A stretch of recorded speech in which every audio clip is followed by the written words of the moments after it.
De quoi? Vous voulez représenter une force? Vous savez pas faire un bilan de force? Ils savent pas faire un bilan de force. Oui, bah ça va, je vais vous expliquer. Oh, c'est bon.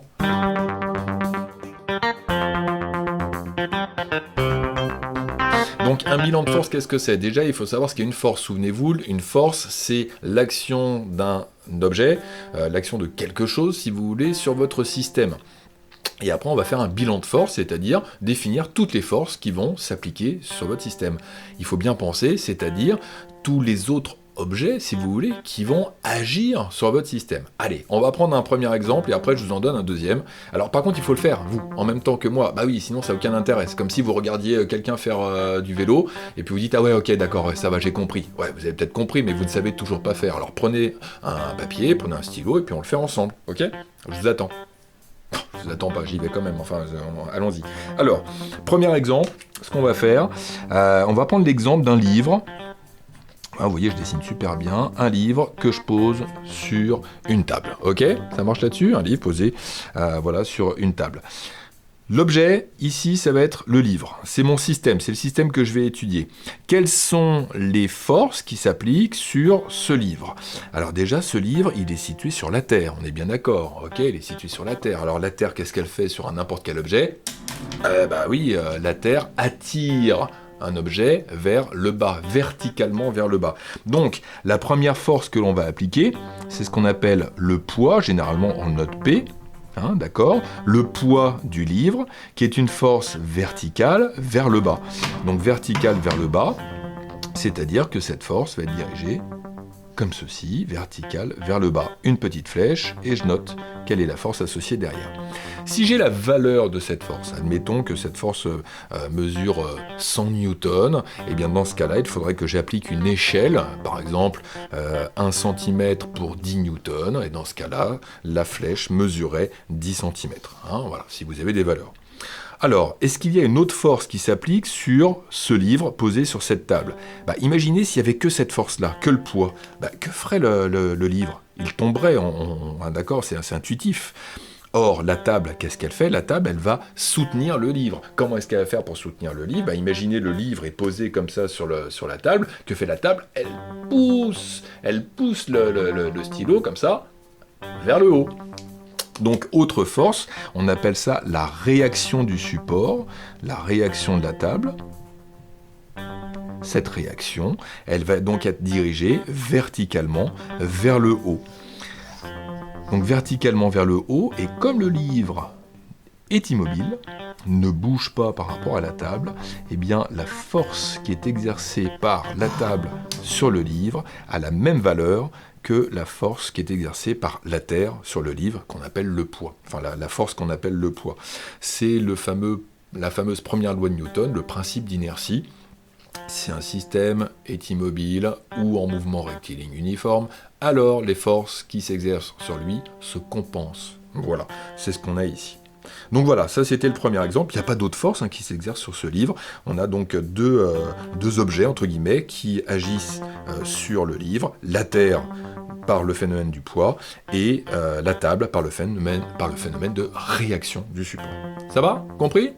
Non, pas compris? Oh, oui, j'en sais rien, moi. Allez, deuxième et dernier exemple. Un petit peu plus compliqué, celui-là. Tiens, on va prendre l'exemple d'un skieur. Voilà, l'exemple d'un skieur qui monte une pente. Voilà, alors vous voyez, je vais faire mon petit skieur là comme ceci, là, hop, voilà.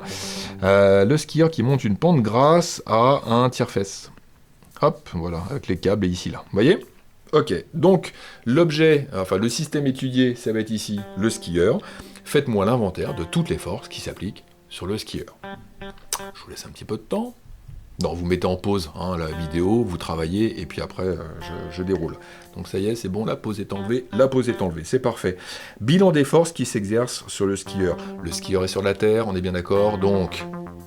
On est bien d'accord, la Terre exerce une force sur le skieur, et cette force s'appelle le poids. Donc déjà, on a le poids du skieur.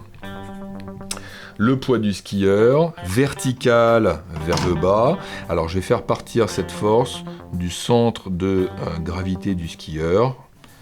Pareil, là je n'ai pas de valeur, je mets des longueurs de force au hasard. Le poids. Ensuite, qu'est-ce qu'on a d'autre? Eh bien, on a la réaction du sol. Hein, la réaction du sol, là, la neige qui est ici, qui va agir sur le skieur. Alors, cette force, elle va agir perpendiculairement à la pente, perpendiculairement au sol. Ce qui fait que je vais avoir une force qui va s'exercer. Je vais la mettre en vert pour qu'on le voit bien ici, qui va s'exercer à partir, la surface de contact, ce sont les skis avec le sol. Donc à partir d'ici, je vais monter, voilà, comme ceci, et là j'ai ce qu'on appelle la réaction du sol. Ensuite, qu'est-ce qu'on a d'autre? Ah bah si, quand même, quand le skieur avance, hein, que fait la neige sur les skis? Ça frotte. Ouais, il y a ce qu'on appelle des forces de frottement. Que vont faire des forces de frottement? Elles vont s'opposer au mouvement. Donc, sachant que le skieur, comme il se déplace comme ceci, hein, je note le mouvement comme ceci, et bien le skieur, les forces de frottement dues à la neige sur les skis vont agir à l'opposé du mouvement. Pareil, je vais la représenter en vert pour bien qu'on le voit, comme ceci, opposé au mouvement, et on a force de frottement, généralement on les note F minuscule. Force de frottement, donc due aux atomes qui composent la neige. Bien. Y a-t-il d'autres forces qui s'exercent sur ce skieur? Regardez, s'il n'y avait que ça, il y aurait le poids comme ceci, force de frottement comme ceci, la réaction du support comme ceci. Intuitivement, on voit bien que là, le skieur, hop là, d'accord, il descendrait comme ceci. Ah ben oui, mais attendez, il tient la perche. Et que fait la perche? La perche, elle va tirer le skieur.